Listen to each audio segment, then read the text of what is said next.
Okay, so today we're going to talk about two tools. One of them is divisibility rules. How many people have learned divisibility rules? Only a few of you. Okay, so divisibility rules are your friend because they can help you to avoid having to do a long division problem by telling you automatically if a number will divide evenly into another one. So we're going to talk briefly about divisibility rules, and then we'll talk more about them as we put them into practice. And then we're also going to talk about how to make the cake, which is what we just talked about a few minutes ago. So we did this. Okay, so look at your sheet on page, what's that, on 8? 8. On 8. And let's real quickly talk about these divisibility rules. I would make some notes on here if you don't know these. Remember, this is just a shortcut. It is not necessary that you learn this, but it is super helpful, and it will make you one of the people who can do work faster than other people if you learn these divisibility rules. And I know some of you want that to be what you do. So, first of all, the first two are just notes on there. And I actually pulled this off the internet, but I liked it because it added a little more to what I've always taught. So, no number can be divided by 0, just a note. All numbers are divisible by 1. But then, a number is divisible by 2 if it ends in a what? An even number, right? 2, 4, 6, or 8, or 0. Okay, so if it ends in an even number, that's pretty easy. Now, how many people have ever learned this rule for 3? Anybody ever learned that before? Okay. Okay, just raise your hand, okay? Okay, good. Several of you have. So, this is a little tricky, but the sum of its digits can be divided by 3. So, in other words, you add up each of the digits in it, and if that number can be divided evenly by 3, then the whole number can. So, this big number, 5,625, I would not know just by looking at it whether 3 can divide evenly into it. But if I add 5 plus 6 plus 2 plus 5, I get the number 18. And 18 can be divided by 3 evenly. So I know that this big number, 5,265, can also. Okay? So that's the rule for 3. So you add up all the digits, and if that number can be divided by 3, then the whole number can. Okay, 4 is not one... is a little bit harder to remember. It has a couple of things. So instead of adding them, you just look at the last 2 digits, and if they can be divided by 4 evenly, then the whole number can. So in this case, they have 9,136. Well, the last 2 digits are 36, or the last number is 36. And so because 36 can be divided by 4, so can that whole number, 9,136. Also, if they end in 2 zeros, if it ends in 2 zeros, 100, 2,700, 800, 953, a million, all of those. Okay? Number 5 is easy. I think everybody knows that one, 5 or 0. Okay, 6. 6, a number is divisible by 6 if it is divisible by both 2 and 3. So if both 2 and 3 will go into it, then 6 will go into it. I have not done this one for 7 because it's a little bit complicated, but I put it on here because they had it and I thought some of you might be able to use it. So it says, if when you take the last digit, double it, and subtract from the remaining digit, your answer is one of these, then it can be divided by 7. So that's one that's a little bit trickier, but if you want to follow that rule, it will work. Okay, 8 is another one that I have not done before, but it says the last 3 digits can be divided by 8, then the whole number can. The number 9 is exactly like 3, only it has to be divided by 9 instead of by 3. Same rule, though. So you add up the digits, like in this case, 6813, add all that up, you get 18. 9 divides evenly into 18, so 9 divides evenly into 6,813. Okay? 10, you know that one, ends in a 0. 11, the difference between the sums of every other digit can be divided by 11. That's another one that I haven't taught before, so you're welcome to look at that. I just included it because it was there. And 12, the same thing. If it can be divided by both 3 and 4, then it can be divided by 12. So this is just a tool that you have that you can use if you're trying to figure out if a fraction will reduce, or any time that you're trying to divide something, this can be helpful to you. Okay, so go ahead and flip to the next page where we put our cake doodle notes. So I'm going to teach you how to make one. It's very easy, and like I said, one of the big things for me, and one of the reasons that I kind of developed this strategy was because I found that when I was in school, I always had trouble knowing whether a fraction was reduced all the way. And by using the cake, it's really easy to see whether you've reduced it all the way. And that's really the main reason that I do it. So I have here, it's a super helpful tool that you can use to find GCF, LCM, reduce fractions, find equivalent fractions, and a couple of other things that we'll get to later. The steps. So here it is. It's very simple. First, you set up an upside down division problem. Find a number that is a factor of both of the numbers. Write it on the left. Divide, repeat until the only number that divides into them is 1. So let's look at an example. You have this one on your notes, but I'm going to go ahead and work it up here. So if you'll just watch while I'm working it, I'll just talk through it really quickly. So 16 and 24 first. It's like an upside down division. And then I just find a number that divides evenly into 16 and 24.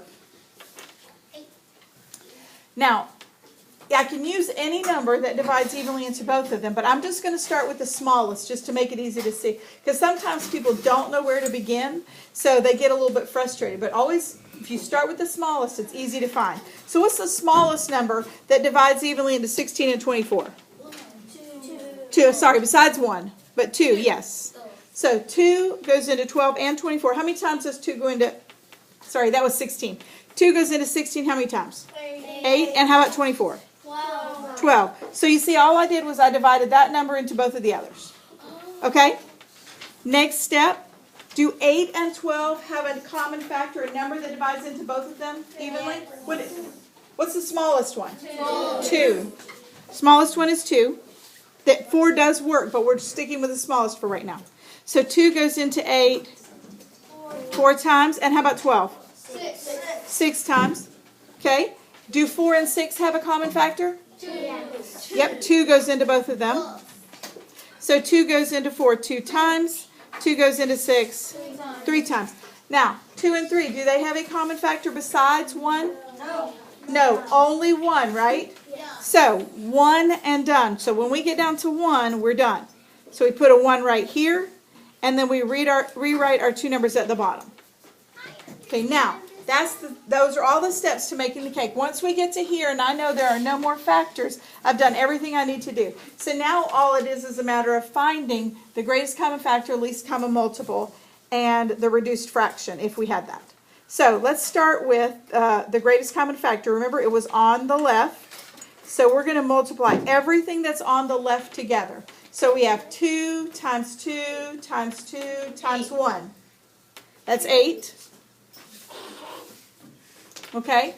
And then remember, for the least common multiple, we're making the shape of an L. So we're going to include all that we just did plus this, not plus in addition to, because we're still multiplying. So we got 8. We have 8 in this section right here. So we're going to multiply that times 2 and we'll get 16. And then we multiply it times 3 and we get 48. Very good. 48. Okay? So the least common multiple is 48. Now, pretending that they gave us a fraction of 16 over 24, this fraction would reduce to what fraction? 2/3. 2/3. Okay? And find this one. It's the first 2. Okay, so real quickly, if you'll make the cake for 24 and 36, remember, all it has to be is a number that divides into both of them. It does not have to be the smallest. I'm going to do the smallest, but you can do a bigger number if you see one.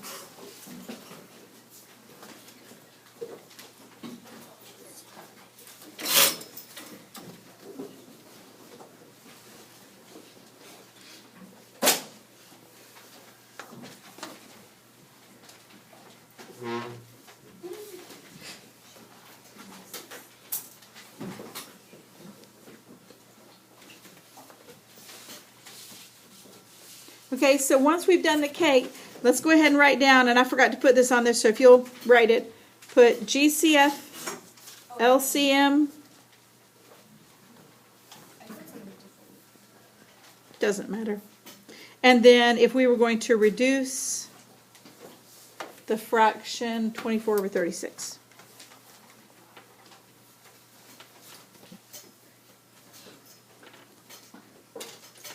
Okay, who knows what the greatest common factor is? What's the greatest common factor, Julie? 72. Close. You're thinking LCM. Caden? 12. Good. 2 times 2 times 3. So 4 times 3 is 12. So our greatest common factor is what's on the left. It's 12. Okay? Now, how about the least common multiple? Least common multiple. Katie? 72. I'm sorry, what did you say? 72 is correct. Because we're going to make the shape of an L. So it's 12 times 2 times 3. That gives us 72. Least common multiple. And if we were reducing the fraction 24 over 36, we would get 2/3. 2/3. What? Okay? Okay, so for 12 and 20, the smallest number was 2. So that would give us 6 and 10. And then 2 goes into it again. If you used 4 the first time, that's great. I've told you I'm just going to do it the long way just to make sure everybody's got it. So I get 3 and 5. No more common factors between 3 and 5 except for 1. Okay, so what's our greatest common factor? 4. Greatest common factor is 4. And 3 and 5. And the least common multiple? 60. Very good, because we have to multiply in the shape of an L, remember? All of that multiplied together. Okay, now if we had the fraction 12 over 20, it would reduce to 3/5. Okay, let's look at the next one. 35 and 70. Now here's why I included this one, because some of you stopped too early on this one. Most of you saw that 5 goes evenly into both of those. It goes 7 and 14. But a lot of you said, oh, they only have a common factor of 1.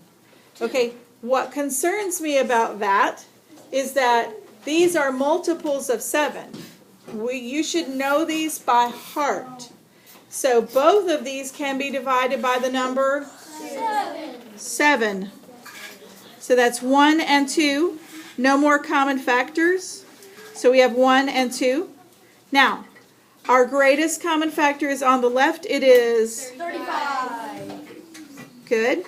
And I saw one person who actually saw that 35 went in and just put 35 over there. That's perfect. Okay, the least common multiple is? No, 70. Just 70. Yep, because you have to multiply in the shape of an L.